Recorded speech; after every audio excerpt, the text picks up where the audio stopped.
Mientras en el discurso de Josué el orden es la regla y el desorden la excepción, esa es la modernidad, lo decimonónico, digamos. La primera mitad del siglo XX, o por lo menos hasta la Segunda Guerra Mundial. Mientras en el discurso de Josué el orden es la regla y el desorden la excepción, en el discurso del Génesis, que es el que nos toca en nuestra actualidad, tígrica o no tígrica, tigrada o no tigrada, o como le queramos llamar, el desorden es la regla y el orden es la excepción. Facebook, por ejemplo, ¿no?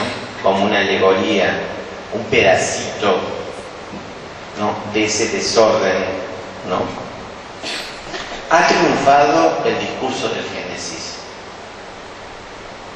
¿Hay posibles, me pregunto, alternativas para recrear el espíritu y el accionar comunitario en una era en que las relaciones sociales se han vuelto profundamente líquidas, precarias, transitorias y hasta volátiles? Con Bauman no vamos a tener teorías o sistemas definitivos, y esto lo tenemos que relacionar con Nietzsche, ¿no?, que fue uno de los primeros en que detestó la planificación y dijo, le hice una carta a este crítico nórdico: por favor, George Brand, no me llame filósofo, no me llame filósofo, ¿no? Nietzsche, voy a hacer una descripción, prefería, y de hecho había estudiado filología, que lo llamaban filólogo. Es una descripción de nuestras contradicciones y de tensiones, no solo sociales, sino también existenciales, que son las que se generan cuando los humanos nos relacionamos. En principio, yo voy a postular que lo líquido en relación con la voluntad de imaginación es positivo, o tiene un lado positivo, muy rescatable. Lo fluido es una sustancia que no puede mantener su forma a lo largo del tiempo. Y ese es el rasgo de la modernidad, entendida como la modernización, digamos entre comillas, obsesiva y compulsiva. La modernidad sólida es la ya desaparecida. Mantenía la ilusión de una solución permanente, estable y definitiva a los progresos, a los problemas. Es decir, la escalera del progreso, la recta hacia el progreso que no tenía fin, ¿no? Y con ello una cierta inmovilidad o ausencia de cambios, al menos hasta nuevo aviso. Está la obra de Jean Cocteau, cuyo personaje es un teléfono.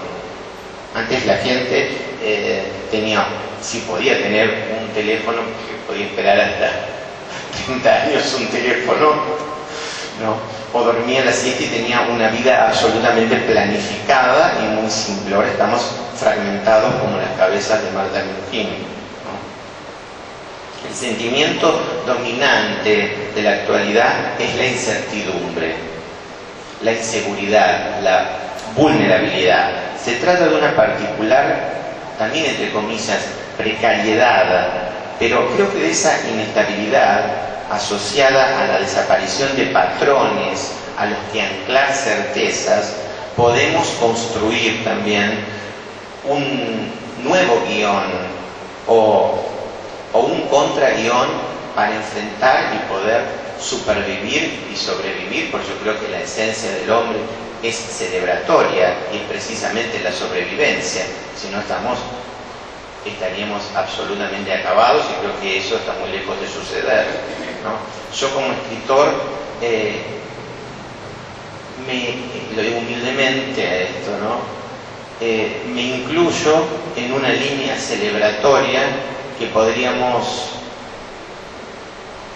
venir desde Whitman y pasar por Neruda, ¿no? Canto y me celebro a mí mismo, y lo que es mío es tuyo, etcétera, etcétera. Hace pocos días se editó en Lumen, en España, los diarios completos de Alejandra Pizarro. Tuve el privilegio de conocer a su maestra literaria, y le gustaba llamarse así, Olga Orozco. Y escribe algo terrible, que se sitúa en la otra punta del ovillo, a lo celebratorio. Y dice, escribo para dar sentido al sufrimiento. He sufrido tanto que hasta me expulsaron del otro mundo. ¿No? Los diarios de Alejandra Pizarnik comienzan a los 18 años, alrededor de 19, alrededor del 55, ella nace en el 35, y no son diarios geográficos o de lugares comunes, como puede ser un diario de Conrad o un diario de Leon Blois. Son diarios mentales, topológicos mentales, de lugares mentales. No es un diario de Neruda, precisamente, o no es ni siquiera los diarios de Victoria Ocampo o de Silvina, ¿no? Traigo a colación lo de Alejandra para oponerlo al sentido celebratorio, ¿no?, que postula la voluntad de imaginación.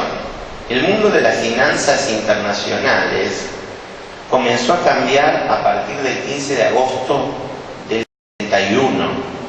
Ese día el presidente republicano Richard Nixon ordenó suspender la compraventa de oro, decretando la inconvertibilidad del dólar con ese metal precioso, con el objetivo de poder emitir sin restricciones para cubrir sus desequilibrios externos, al tiempo de intentar la defensa del dólar como moneda internacional, como explicó Susan de Plumhoff en su didáctico libro La política monetaria, publicado en el 73, 2 años después.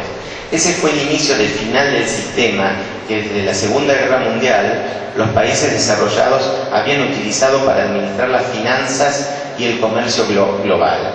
Bretton Woods, por ejemplo. Uno de los aspectos fundamentales de ese esquema era que la relación entre las paridades cambiarias de esas naciones estaba fija en dólares y que el valor del dólar estaba respaldado por una cotización garantizada por el Tesoro de los Estados Unidos de $35 la onza. Esto provocó el descalabro del mercado de cambios y luego de intentar sin éxito volver a definir tipos de cambio fijos, en julio de 1972 se permitió que la libra esterlina flotara entre el dólar y luego le siguieron Japón con el yen y el resto de las potencias europeas con sus respectivas monedas. Antes de esa medida de Nixon, el tipo de cambio fijo estaba defendido por fuertes controles del flujo de material entre países y que estaban muy controlados los mercados domésticos, financieros domésticos. La inconvertibilidad del dólar fue la puerta que se abrió para desregular los flujos internacionales de capital debido a la necesidad que tenían las empresas y bancos de cubrirse por las fluctuaciones de las tasas de cambios de las monedas. Fue el mordisco a la manzana del pecado. Las firmas que negociaban en los mercados extranjeros presionaban para poder diversificar su cartera de activos para reducir riesgos. La idea era que operar en divisas y activos financieros en transacciones inmediatas y a futuro en función de la percepción del riesgo que implicaba esa misma fluctuación de los tipos de cambio. Desde entonces se empezó a desarrollar en forma vertiginosa la industria financiera, entre comillas, y lo leemos con la mayor ironía, ¿no? La industria financiera, con la creación de instrumentos sofisticados que requerían una cada vez mayor desregulación de los mercados, apertura de los sistemas bancarios y liberación al movimiento de capitales.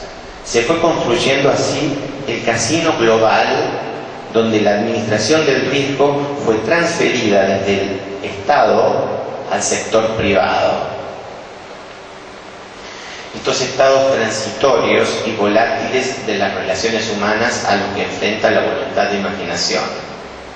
La fragilidad de los vínculos humanos, que es un tema que me parece de una pertinencia y de una inactualidad actualísima, si me permiten la expresión. Bauman, por ejemplo, explora las consecuencias de la globalización sobre el amor, lo que tradicionalmente o genéricamente hemos llamado el amor. No hablo del amor literario, precisamente, ni simbólico. Se refiere al miedo a establecer relaciones duraderas y a la fragilidad de los lazos solidarios que parecen depender solamente de los beneficios que generan. Postula que el amor al prójimo, uno de los fundamentos de la vida civilizada y de la moral, ha distorsionado o se ha distorsionado hasta tal punto que se teme a los extraños. Se teme a los extraños, ¿no? Qué lejos estamos del yo es tú de Rimbaud, o que fuera metamorfoseado por Olga Orozco como yo somos tú. Qué lejos estamos de él. Se empeña en mostrar cómo la esfera comercial lo impregna todo. Es una vuelta, digamos, al culto del oro, por supuesto, en el sentido de que las relaciones se miden en términos de costo y de beneficio.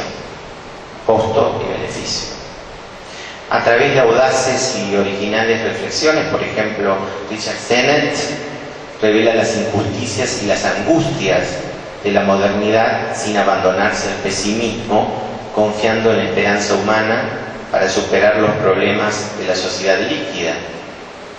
Lo líquido de la modernidad, a su vez, se refiere a la conclusión de una etapa de incrustación de los individuos en estructuras sólidas, como el régimen de producción industrial o las instituciones democráticas, que tenían una fuerte raigambre territorial. Lo financiero no tiene una raigambre en absoluto territorial. El concepto de imperio es de Modé. ¿Qué es el imperio?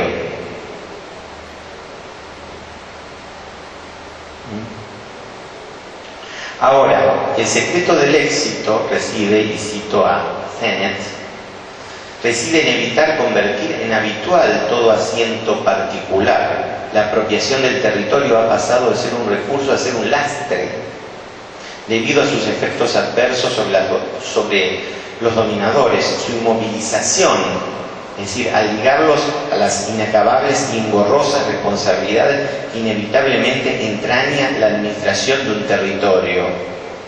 Vivimos un tiempo líquido en el que ya no hay valores sólidos, sino volubles.